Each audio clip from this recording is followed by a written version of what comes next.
Hey guys, welcome to another Trade Genius podcast. Bob and Phil here as always. And guys, always follow the big money. We got just the plan for you. Let's dive in.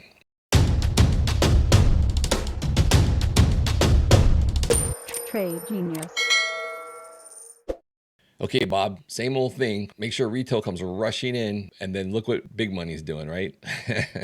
It's just amazing. Throw the chart up. So what's happening here, and it always happens. So now we have a little bit of Trumporia happening in the market. That's the excuse. And what you're going to see is you're going to see all these signs saying, hey, Trump got this thing wired. 2025 is going to be a brave new world, blah, blah, blah, blah, blah. Don't believe any of it. And I'm a Trumper, okay? And I want him to do really well, but that's not how first-year presidential cycles work. And it doesn't work when you have 15 years of egregious, what would you call it? Not clearing of the firewood, and we're gonna have a forest fire. Right. And what's first thing you got to check is tech, and tech's having huge outflows right now. The only reason why it's not totally collapsing is that they're trying to pump the market with Nvidia, but Nvidia is going to have earnings in 2 weeks. SMCI is an absolute disaster. We've been telling you guys this for a year. It's finally coming up. That's Nvidia's third largest customer, and that's going to knock the knees out. And with Trump going in, export controls are going to get even tighter. And I think Nvidia, I would say 2 weeks from now, could be the start of Armageddon for tech. And one thing you want to be really clear is that I'm not necessarily calling for a crash, Phil. I'm calling for a rotation. And so I think what we're going to see here is there's going to be a short-term belief, which I think is valid, that we're going to probably pump the deficit in the first year before Trump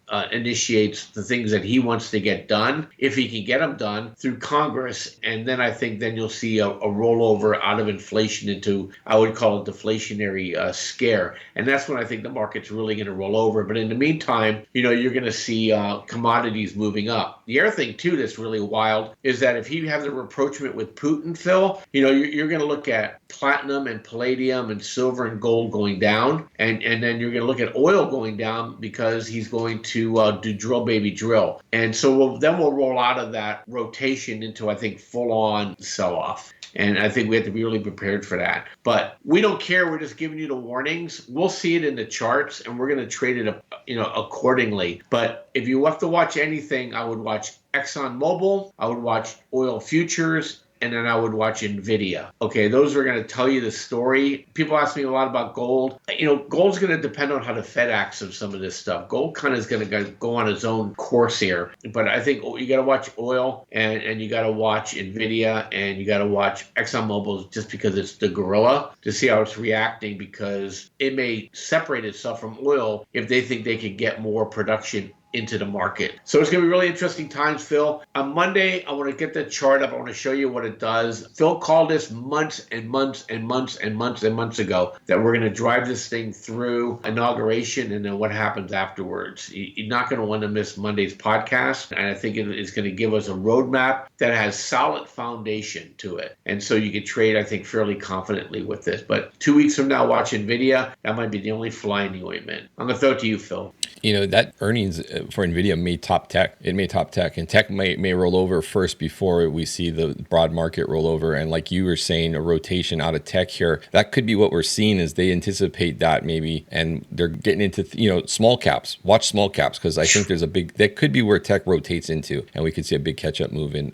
small caps. I've been watching small caps and Bitcoin, and it kind of have similar things. Now, small caps I think still has to do their final breakout too as well. That they're going to be lagging in that, but I think in terms of who performs the best, I think Bitcoin and small caps probably are the two places to look. But tech is definitely that. Nvidia probably is a catalyst for why a lot of that NASDAQ unwinds over the next quarter or so. Yeah, and just remember, Trump's talking about, do I break up some of these big tech guys? And if you guys watch Trump's rant today on censorship, he's gunning for these tech guys, censorship guys. Whether you love Trump or hate Trump, when you have the president and you have an administration focused on your industry, and I think this time, it's personal for him. I think you have to really pay attention, and that's the Mag 7 guys. There's 4 of the 7 of those are going to be in Trump's crosshairs. So, we're going to probably need to play in a different sandbox if he's going to go after those guys pretty hard, and I think he will. So, with that Thanks for listening. Have a great rest of your weekend. Check us out, tradelikeagenius.com. Next week's will be really interesting. Next 2 weeks will be really interesting. I think there's going to be a lot of two-way action, but also we talked about yesterday. I think Bitcoin, you're going to have to hold your nose and run with it, and the Bitcoin proxies too. Yep. Looking at MicroStrategy, Coinbase had a phenomenal election day, blew me away. I got on Monday thinking I made some good money. I thought I'd be cautious. It moved up $50 over my sell price, which I was pretty happy with, and it kept going again today. And so I think as Bitcoin goes, those two are going to run with it, and then you got Clean Spark and you got Wolf that are going to fly along with it. And then if you like the Yield Max products, people were complaining about Misty being a big loser. That thing is up almost 40% now. And, Ybit and Bida are right on its heels. So it's going to basically kind of lift that whole sector up. And that's where you want to migrate over to and get out of these big tech names. So with that, Phil, thank you. Any final words? Go Bitcoin.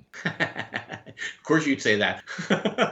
We'll see you guys later. Thanks for watching. Bye.